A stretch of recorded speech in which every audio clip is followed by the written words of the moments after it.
Believe it or not, I was actually born in Brooklyn, New York, and I spent some of my childhood in Queens until I moved to Long Island a few years later. So the sound effects here are really nostalgic for me, and I guess the smells too. I waited all the way until now to finally buy this quote-unquote game, because even though I knew it was going to be janky, I wanted to make sure I got the best version on PlayStation VR2 with all the patches and stuff. Little did I know it was still going to be Christmas time here in February, which is pretty ironic because I completely left this game out of my Christmas video, not knowing that it even had an update like this. It's got an open world feel, even though it's really just a small area that you can explore.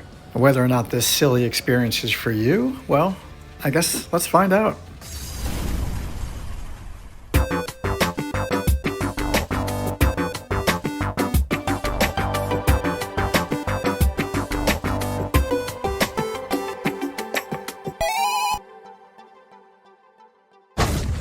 The highly seasoned gamer VR. Now, believe it or not, you have your own apartment, which kind of acts like a hub. What's funny is it does kind of look like one of those old buildings in Brooklyn that has some really nice apartments, but the main area of the building is kind of run down like this. Apparently, you can unlock new quests and items using this coffee machine. Your apartment's actually pretty big by New York City standards. It probably cost $8,000 a month to rent this place. You've got a really obnoxious roommate, which is hilarious, but I want to save some of those funny dialogue lines for you to discover on your own. And of course, you can come over to the computer here and adjust some settings. You can also whip out your cell phone at any time, anywhere. There's a Tinder-style dating app. You can make phone calls. You can use Bar Dash, which will take you straight to one of the bars. And you'll find some other settings hidden within this menu. Not everything you want's there, but some of it is. People in war-torn countries don't realize I have it way harder than them because I have mild depression. It's got some really funny dialogue, and obviously it does not take itself seriously at all. If you see any type of food product, you can pick it up and eat it. You can pretty much pick up and throw anything. If you hate sandboxy games, you probably won't like it. But if you just want to mess around and explore and do whatever you want, well, that's basically what you get to do, including drink any of the alcohol in the game, like this Jasper's. Not that you have good reason to spend too much time in here, but you have your own bedroom in the apartment, which is pretty nice, and it does give you that feeling that you're in the city. Your apartment even has a game room in it, which is pretty cool the way they put posters on the wall, and there's a basketball game that you can actually compete with yourself on in the corner, and there's a fake Atari 2600 where you can play some Pong, although if you really want to do that, I recommend doing that in Arcade Paradise. You can destroy a lot of stuff too, which is fun. But anyway, I'm getting cabin fever, so let's grab a rubber chicken and head outside into the big city. Being a musician, I spend a lot of time in Nashville, Tennessee these days, and the Loft Bar kind of reminds me more of a bar that would be in Nashville than in New York City. Because it's like a rock and roll bar, it's laid back, it's got a bunch of records on the wall.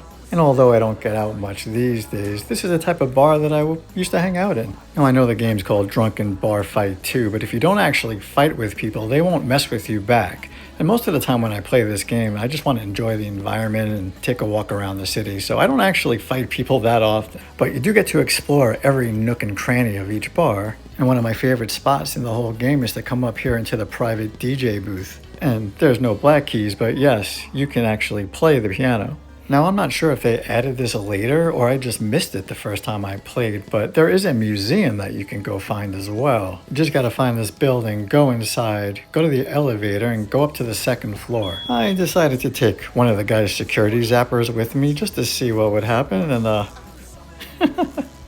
again, everything feels so big, but it's really just small little areas like this. However, I guess you could throw on some Beethoven or Bach and, come in here and enjoy the museum, or break all the glass and destroy everything. Speaking of destroying everything, any gun or melee weapon you find, you can use. Let's check out the Irish pub.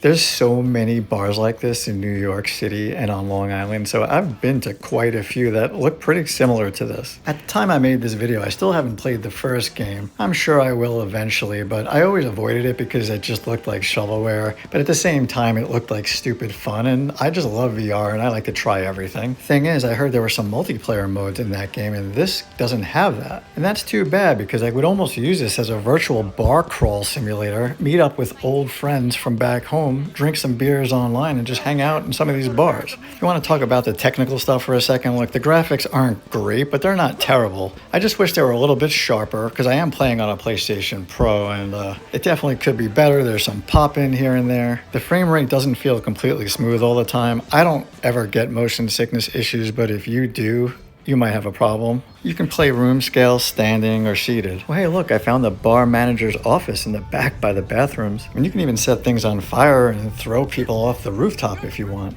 And sometimes there's more than one way to get to a location. Speaking of rooftop bars, there's one you can get to from the streets if you take an elevator, but if you break down the wall in the Irish pub, you get to enter the secret nail salon / beauty room, which is also another way to gain access to the rooftop bar, which is probably one of the coolest bars in this game, if that's what you want to call it.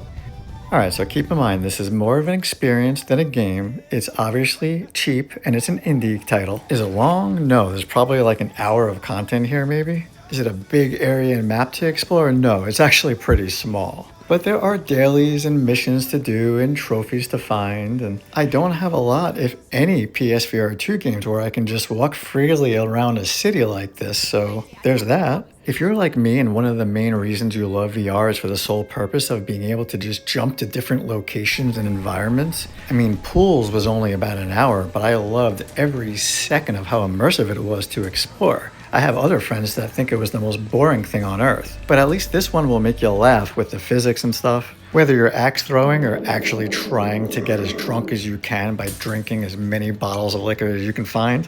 If you find a cigarette or a cigar and a lighter, you can smoke or you can try to set something on fire. This can include fireworks.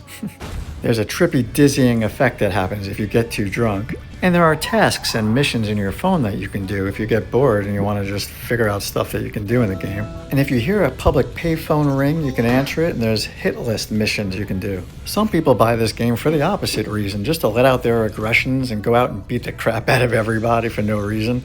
And, you know, just have fun with the physics.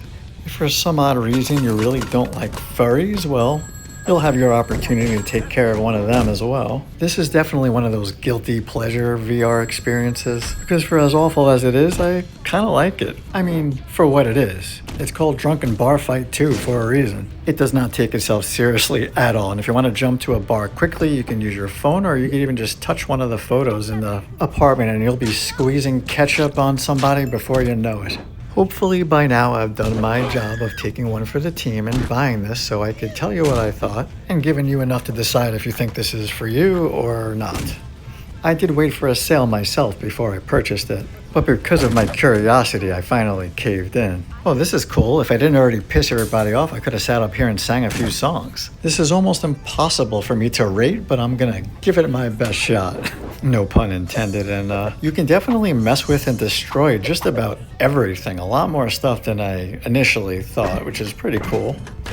I feel like I'm gonna have to check out the first game eventually just to compare them, but I guess I'll give it a 6.9 because it's not quite a 7, but I mean, it's a fun little sandbox, and it's also something that you might want to just throw one of your friends or family members into one day, just for a laugh, maybe after a beer or two, in fact. And the city might look a little bit different for you, too, if you play it off-season, because obviously I'm playing it closer to the holidays. Well, anyway, thanks for coming by, and until next time, I'll see you in VR.